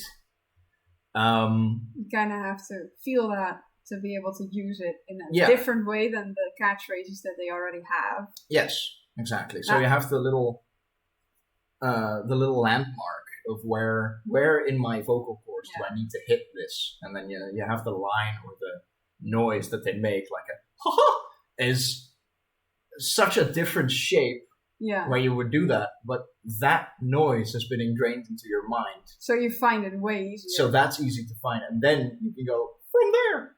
You know? So the only reason that rah is the thing that happens for me for Idas is because I could not for the life of me start doing the sound the first time we did any scream in our walkthrough, but I needed to get a voice. Like I needed to give Idas a voice that he was okay with. So I said, well, she has a rough, scruffy voice. And your first question was, well, I don't know how to do that. Yeah. Because I'm not a voice actor. So- That is entirely understandable. So I mentioned, like, well, how would you clear your throat? Right. That is that's a power into your face. Well, cut that off. Cut that short. You got the and then you have the to really like clean out everything that vibrates. Well, that's the noise that you make to get into a rough, scruffy voice. So then I still had a little trouble to actually make that into words. Because it's fun to know where the sound is. But you still need to be able to shape that into other words. And that's practice. And that's practice, but then I couldn't really get there. And at some point I made the joke. I was like, I should just go like, rah, rah. Rah, rah, rah. We both started laughing, but it kind of became a thing. Because that does get me to where that voice is, and it is almost a word. Yep. Because from rah, I can go to Robin? Ralph. Yeah, and then you can go to a nice level. and the one Gruffy voice. the one other thing that made it easier was to go like cool, Yes. because that I can actually do with the entire gruff. And Like, that is also in the story a couple of times. I mean, it was literally in this one. Yes, and it has been before where it's like 3 O's, like cool. You have the more power, more gruffiness, and that is She gives me the worst headache because yes. it's so hard. there's a lot of pressure on your face. But to I make am gruff voices. really happy that I found a place where it doesn't affect my throat. So I am doing it correctly, Yes, but it's still a lot of pressure, so it needs to... it's always a lot of pressure. It goes forward. Because, like, Zenith doesn't go forward, she goes up. Yes, Even when I speak in Zenith, I go up, and I tend to sit up more, because I need to open my airways to actually get up in my voice. Yeah. Whereas Delira, I tend to go down, because I need to actually speak lower, Yes. which is very difficult for me. you need to shape your body to be outstretched, to be higher, and bigger, like lower, to just have a bigger cavity to get lower sounds. Yeah. That's also why why this Adam's apple just moves to accommodate for the shape that you want in your face and in your vocal cords. Yeah. Is if you lower it, if I literally just lower it, my voice instantly becomes lower, and that's how I did my David voice. Is I often sat We really both far move back. around. Yeah, so we have some shapes to sit in and to move around in. With David, I often put my hands, like, I sit wide-legged, like, that's my knees, hands on the chair, and just have my my torso be slanted forward so I could open my ribcage more, and lower my Adam's apple to have the low voice that David has. Do Zurfer. Well, Zurfer is really easy because Zurfer is cute. it's slightly He just slants his head. slightly cocked to the side, and it's a little more breathy, a little lighter, and that's Zurfer. That's how Zurfer works. Theoden is just my voice. Yeah. It's literally just my own voice. Grodnix is my high gremlin mode, and the gremlin post-peak David voice. I mean, technically, it's the exact same place where I go for Idas. I go forward. I don't do it as pronounced as you would. I move a lot more. You move a lot more, but I do move a definitely. lot less on stream, but when I was for Halo, I was often at home. Yeah. I could move whatever. I had some moments where I had to, where David, for example, stretched his wings. So to make that sound properly, I literally did this to make the sound of of stretching. Yeah. And there are many things to actually do to make your body change shape. Yeah. And make your voice accommodate to that shape. And sometimes you have to do that. Like, if you're strained, if you have a strained voice, like, oh, you're in pain, you're not going to be able to make that sound without, like, changing your facial expression. If for example, you have a wound in your torso and you need to portray, like, shit's bad, then your face will scrunch. Not only that, you tend to actually bunch up the nerves, or the muscles that are where the wound should be. Exactly. Because that is what you're supposed to be feeling. And then there's a lot more pressure on your throat because you're in pain. You're basically like trying to hold your body together.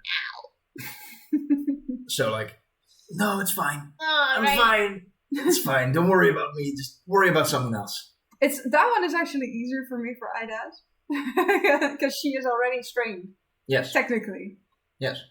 But it's not like it's for her. It's normal. Yes. But like even I do it a little. You guys can see it if when we are in the little screen. If you ever would focus on us instead of the words on the screen. For example, at some point, Zenith said something to Ida's about the nickname. Like, well, you don't go. I tend to actually talk to him because in my head he is Ida's. I am my character. She is hers. So I tend to just say, well, you call me. You don't always finish my name, which is technically sort of true because he writes those. And so. even if you were here alone, you would do that little head swirl. Yeah. To emphasize like The someone else. You're looking away Yeah. to someone else. You're talking to someone, which is the camera, and then you're looking away to someone else because they did something or they called you something. Yeah. The most difficult one to me is when they have their mouth full and I don't. You do that fairly well. I can't. Yeah, it's actually kind of easy. This is so a fair way, yeah. You just close one of the side of your mouth. You keep this strained and just like closed at all times, and it's constantly like and you just have something in your mouth. Yeah. And you could actually do this differently instead of biting on your tongue. Yeah, I figured as much. I was literally just moving my tongue around thinking about that, but I don't think I've ever actually... You would have noticed. I'm really happy that did not make sense. I saw you do it and I was like, wait, no, that's okay. Yes, because it doesn't make any noise. It does not make any noise. Because your teeth don't hit each other. Yeah. It doesn't crunch because, first of all, your tongue is soft. Yeah. And you don't have your tongue be crusty, please. You don't... Well, your tongue is a big muscle. You can make it hard. Yeah, no, I was making a joke. I realized that, but I was being serious. For once. Oh my god. So you can just leave your tongue be as malleable as possible, and then just lay them on top of your tongue or on top of your teeth. Yeah. And just literally just exaggerate your movement a little bit. Yeah, that's fair. And then if you speak with food in your mouth, it's often that you move it to your cheek to actually have your way forward, right? That's so you don't actually spit in someone's face with all the food that's in your mouth. So you strain one side. Yeah. And then you have your mouth full. That is true. I think one of the largest issues I have is that I don't read ahead at all. I don't read the sentence I'm about to read, which sometimes you guys can tell, because then I trip over words. We do rehearsal. That goes a long way. It does. But that doesn't mean we do everything by just memory. By memory. But there are sentences where it afterwards says like, oh, they were eating, or they were yawning, or they were doing something. Or whispered. Yeah, but whispered I don't do on purpose. Because yes. Picks up really hard on well, my mic should be okay enough. Your mic definitely can. Yes, but you need a good pop filter for whispering. You need a good booth, basically, to make whispering sound right. Yeah. And whispering, even then, is usually it is still a voice. Yes. And in whispering, if you actually whisper, it's just sound. It's just air. It's nothing of your voice. And if you look at cartoons or TV shows, if they whisper in series or TV series or in cartoons, they always have a voice that is really low. Yeah. So they actually sound a little bit more than just air, right? Yeah. You have a little bit of voice. If you actually whisper, it wouldn't actually get picked up. It would just be wind. Yeah, that's fair. So I prefer to say those normally.